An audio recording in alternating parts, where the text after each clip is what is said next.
ପ୍ରିୟର ପ୍ରଭୁଙ୍କର ପୁଅ ଝିଅମାନେ ଆଜି ପୁନର୍ବାର ଆମେମାନେ ବାଇବେଲର ସତ୍ୟ ଘଟଣାଟି ଜାଣିବା।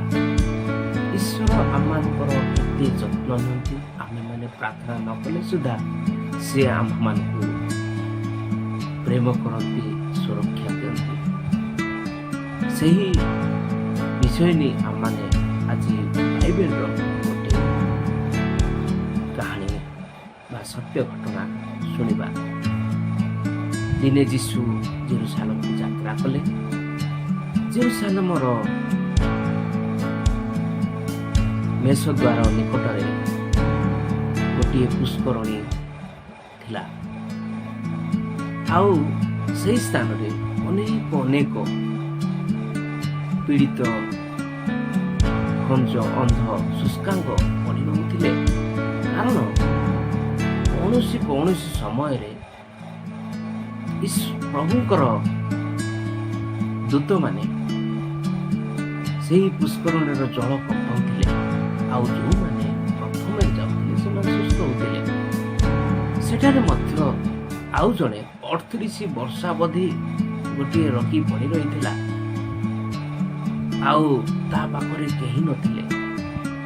ଯୀଶୁ ତାହାକୁ ଦେଖି ଅନେକ ଦିନର ରୋଗୀ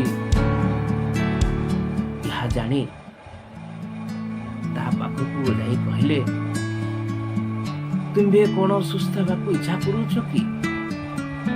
ସେଥିରେ ରୋଗୀଟି କହିଲା, ମହାଶୟ, ଜଳ ନିକଟକୁ ନେବା ପାଇଁ ମୋ ପାଖରେ ଆଉ କେହି ନାହିଁ। ସେଥିରେ ଯୀଶୁ କହିଲେ, ଉଠ, ଖଟିଆ ଘେନି ଚାଲ। ଆଉ ସେହି ରୋଗୀଟି ଉଠିଲା ଆଉ ଖଟିଆ ଘେନି ଚାଲିଲା। ଆଉ ପିଲାମାନେ ସେ ସମସ୍ତଙ୍କୁ କହିଲା, ମୁଁ ସୁସ୍ଥ ହୋଇଅଛି। ପିଲାମାନେ ଏଥିରେ ଆମେ ଦେଖୁଛୁ ସେହି ରୋଗୀଟି ଯୀଶୁଙ୍କୁ କହିନଥିଲା ଯେ ମୋତେ ସୁସ୍ଥ କର।